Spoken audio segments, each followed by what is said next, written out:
It's funny because I was passing a fellow traveler and I'm like, protect your phone, girl, because they are snatching phones out here. I am so serious.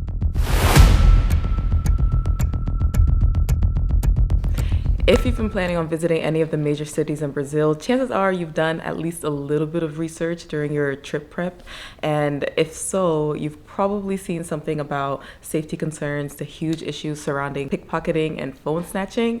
And I am here today to tell you that yes, it's true. It's very, very true. And I know this because yes, it happened to me and it was all caught in 4K.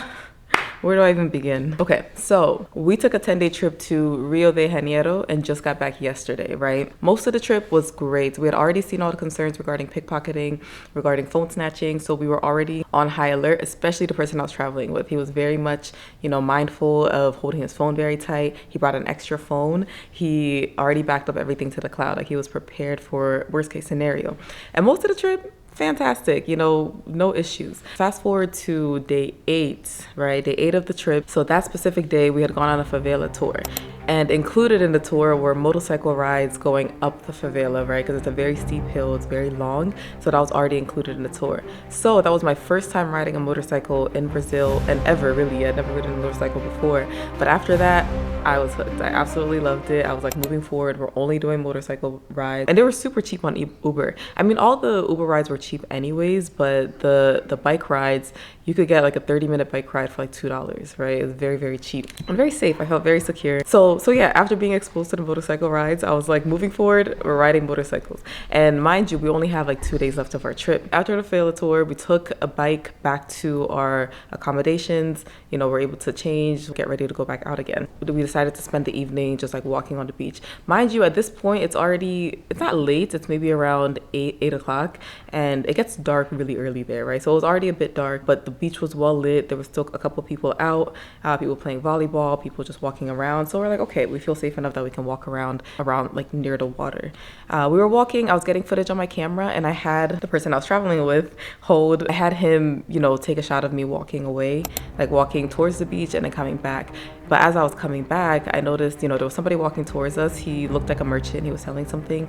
But of course, my partner clocked it, right? So he immediately got up, held my camera a little closer, and me, I got annoyed.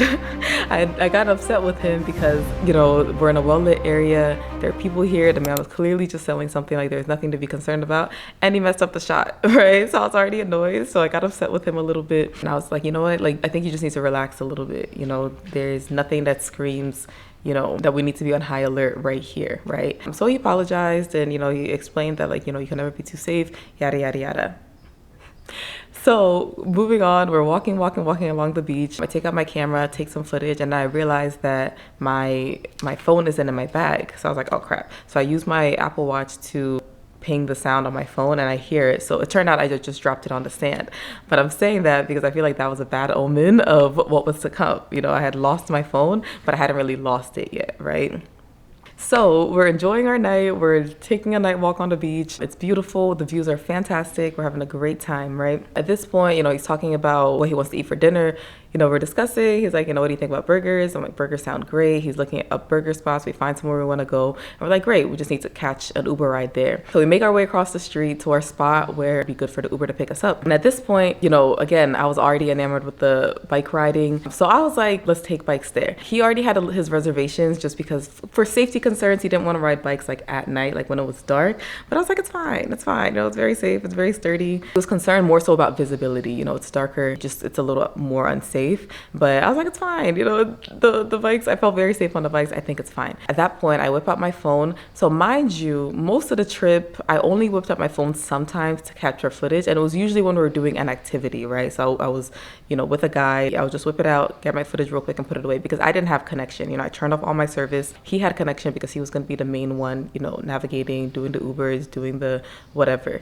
So I took out my phone. He turned on his hotspot because in order for us to order our individual bikes, I would have to order on my phone. We reach our spot where we're gonna get our Ubers, right? And we noticed that a bike kind of comes close to us, like on the sidewalk, and we clocked it, but we didn't really think that much of it. We were just kind of like that was weird. And then we went back to what we were doing, right? Like looking up, you know, for the Ubers and stuff. I took out my phone. He turned on his hotspot. I order my Uber ride. He waits for me to order it first because he's like, you know, I want to make sure you get on the bike first. I want to make sure yours gets here first and then you can go and then I'll get on mine, right? So as my bike is being ordered, since I have connection now, I'm getting my notifications in. So my an Instagram notification comes up and, you know, of course I get distracted. I open it, and as soon as I open Instagram, I see, you know, just this post. It was like a pregnancy announcement from a previous coworker. So I'm showing it to him. I'm like, oh my gosh, like this is so crazy, you know.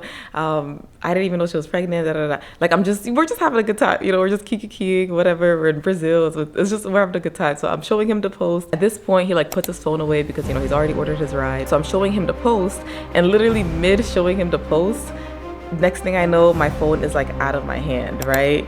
And I was absolutely shocked. I couldn't even, it took me even a split second to realize what was happening. And I saw, you know, my phone being driven away in the hands of somebody else. So we start chasing after them, right? And I am absolutely shocked. I'm like, oh my God. I remember even just yelling like, hey, no, like, we sprint after them, but of course they're on bikes and they're completely gone. At this point, I am panicking. I'm like, oh my gosh, you know, I'm fiddling with my watch to see if I can just put on lost mode immediately. The whole thing is just a completely stressful encounter. Like it literally happened so quickly, which it's so funny because in my mind, you know, I was beating myself over the fact that like I should have held the phone tighter, because in my mind it felt like slow motion. Like now I completely understand when things happen to people and they're like time slowed down. Like it literally felt like everything happened in slow motion, because that's exactly how it felt. Like to me it felt like it was just a wait, I'll demonstrate.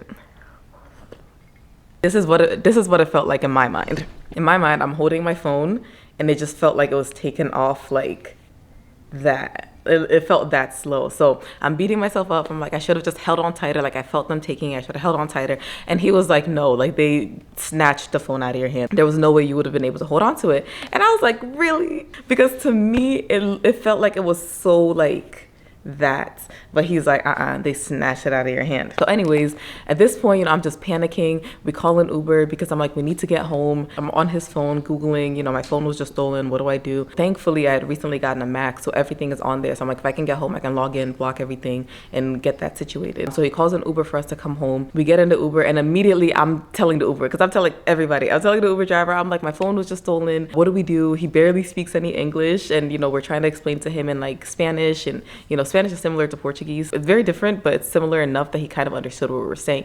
And he's just like, oh my gosh. He's like, you need to go to the tourist police station. You know, there are people there that can speak English. They can help you. And he immediately takes us to the station, which was so sweet of him. You know, initially I'm like, we need to go home so I can get to my laptop. But I was like, that was really thoughtful of him to just take us straight to the police station. We go there. We walk in, there's a couple people already in there due to phone related issues, right? Whether it's phone snatching or forgetting their phone somewhere or losing their phone, but there's multiple people already in there. While we're waiting, I'm on his phone trying to log into my iCloud. So I keep trying. It's not working. The officers give us a form to fill out. And it was so crazy because we go up to the front. We explain to them what happened. My phone was just snatched in my hand. And she's like, oh. She's like, another one. She just looked so disappointed. She was just like, another one. And I'm like, what do you mean another one? So I'm filling out the form. And as I'm filling it out, you know, some time is passing. And I'm like, look, I really think we should just go home so I can just get things locked down like ASAP. So I asked the officer, I'm like, do you think it's better for us to just go and lock everything? She's just like, yeah, you should go and change everything, lock everything first. I was like, can we come back later? She's like, yes, you can come back anytime. We're open 24/7. So I was like, all right, cool. So anyways, we go back to our apartment. Long story short, everything was changed, right? I get into my iCloud. I'm able to lock down, put the phone in lost mode. I'm able to change my Apple password. After a bunch of back and forth, I go into, you know, my bank account. I change the passwords. Just a lot of things are being changed at this time. Mind you, at this point, it's about, the theft happened at around 8:45-ish, like close to 9 o'clock. By the time we get home, it's probably like 10:30-ish, so a little bit of time has passed. I'm changing the passwords, everything seems good. So I go back to my email just to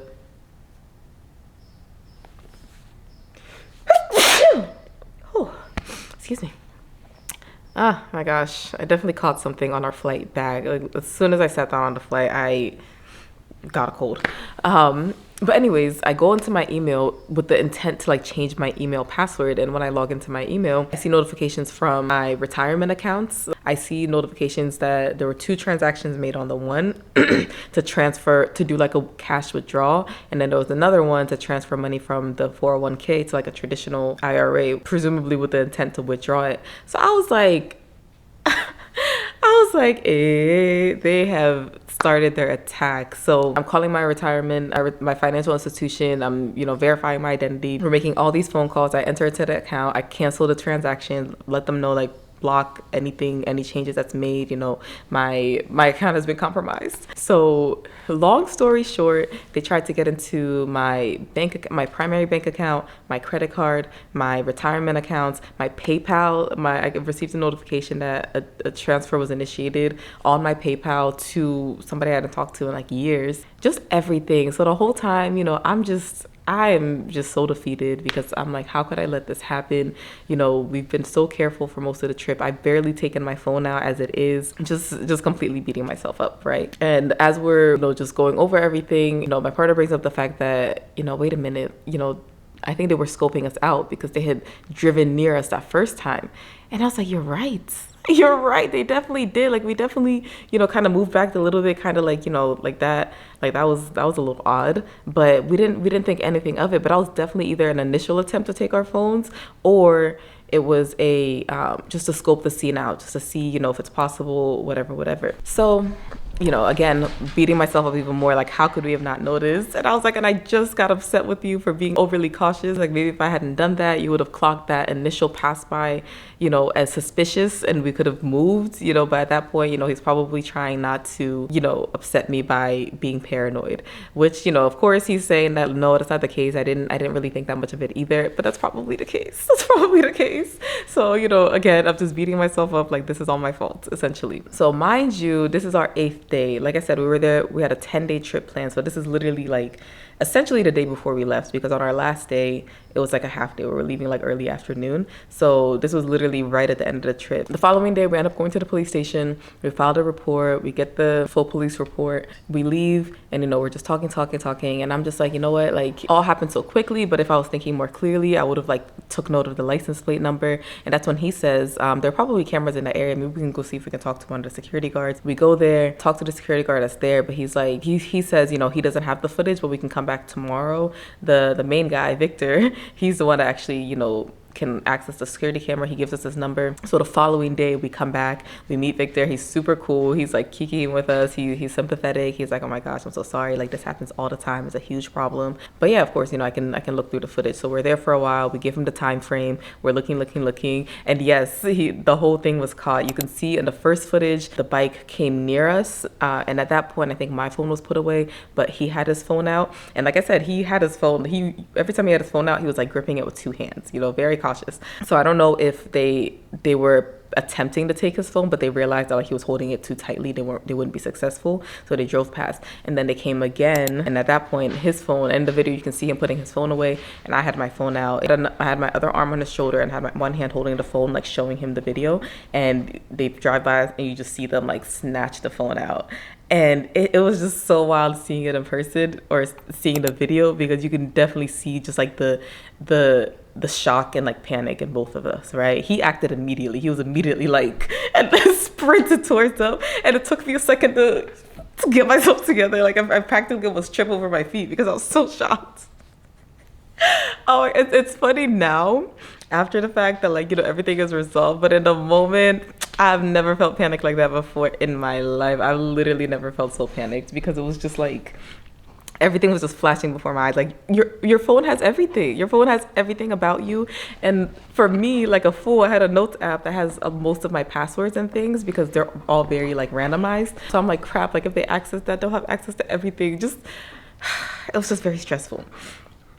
And the most heartbreaking part is my iCloud storage. I pay for like a smaller storage, but I had intended to delete a lot of my pictures and videos, because a lot of it is just stuff I don't need anymore, right? For like my shorts and things. So I didn't buy more storage, because I was like, I'm gonna go through, delete all the extra stuff, and what I actually want is enough to fit the 200 gigabytes, right? But I never got around to doing it. I had never gotten around to doing it, so my pictures were only backed up to like our first day there, which, it's not terrible, but everything else, like I said, on the other day, some of the things that we did, my camera had died, so I had taken some footage on my phone, and then of course like the pictures that I had taken, like none of those had backed up. That was like the most tragic part for me, because everything else could be resolved. Like I can get a new phone. All my financial institutions have been blocked. All the stealing attempts or all the money withdrawal attempts had been blocked, but it's like those pictures. Those pictures and videos are gone. But that was just me just not being, prepared. Like I should have gotten more space. Even my partner, he was like, I normally don't buy iCloud storage space, but I specifically bought, the 200 gigabytes for this trip, like just in case. And I'm like, you actually thought about it. I didn't think about it. I was thinking I would just eventually delete all the extra pictures and videos that are like taking up space that I don't actually need. But what I should have done was just buy the extra space, have that peace of mind, right? But luckily I still have my camera. Most of the footage, like most of my videos and things, are on the camera. If they had taken my camera, we would have had to leave. We literally would have had to leave to take my camera, because I would have been inconsolable. But anyways, so fast forward, we're chilling, and then you see the bike come back around again and just snatch my phone out of my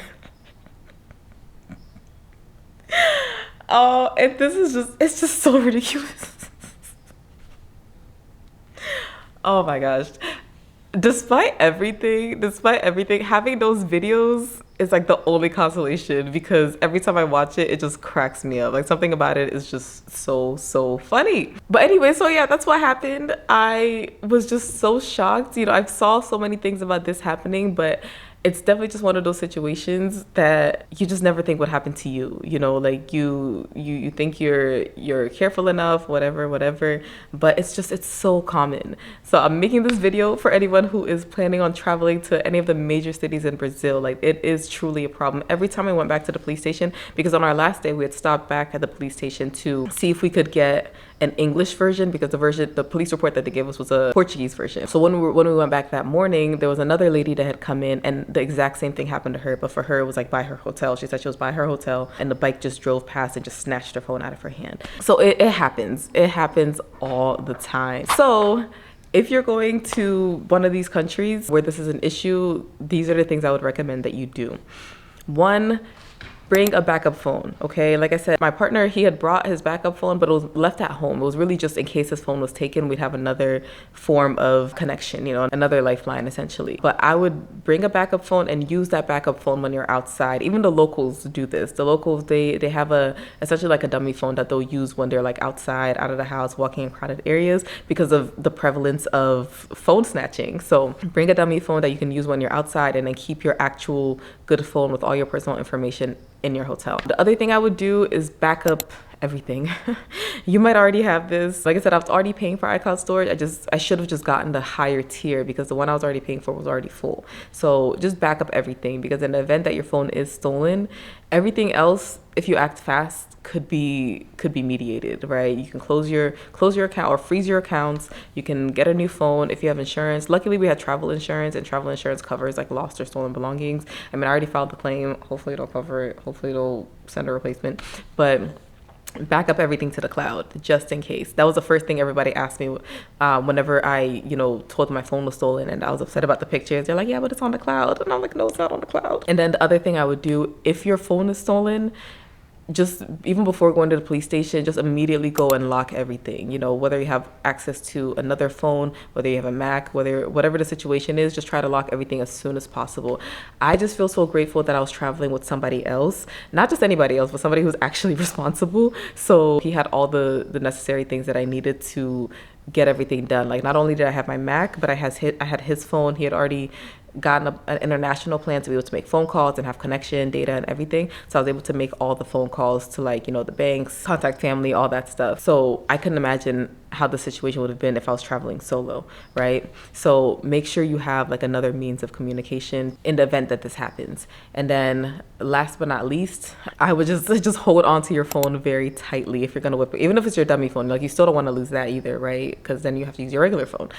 So just hold onto it very tightly. Do not take it out unless you are somewhere that's like secure, whether you're in a building or like really close to the wall, or even if you do take it out, don't be embarrassed to like hold it close to you like this, because it's even worse when they actually take it, right? There's nothing wrong with like, you know, being overly cautious, because especially if you're from there, they're gonna understand, they're gonna know exactly why. So just, I would, from then on, every time I take out my camera, I'm like holding it close to me, taking my footage really, really quickly, and then bringing it back to me and putting it away. So the last resort, if you're not going to do any of these other precautions, is just hold your phone very tightly and just hold it very close to you, and only bring it out when necessary.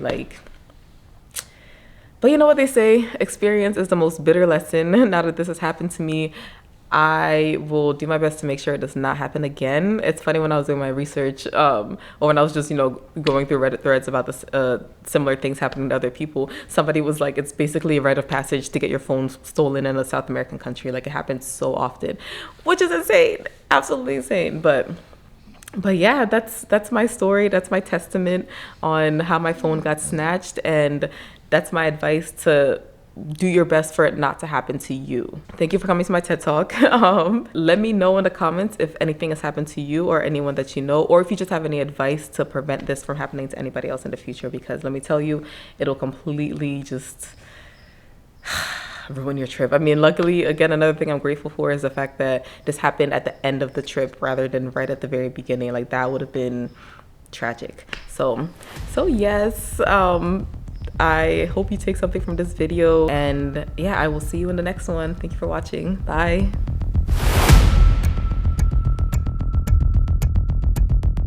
Okay, real quick before my storage gets full, as soon as I got home, I had an old phone that, you know, I just went to my cell phone provider to activate and to put my number on. So this is what I'm going to be using in the meantime until I get a new phone. It's not perfect because there's definitely something wrong with the screen, but it'll have to do until I get a replacement. But it's very funny because this is like an XR, and I just feel so like it's definitely outdated, but it'll do. It'll get the job done. I'm grateful that I at least have this and I don't immediately have to buy a new phone, you know.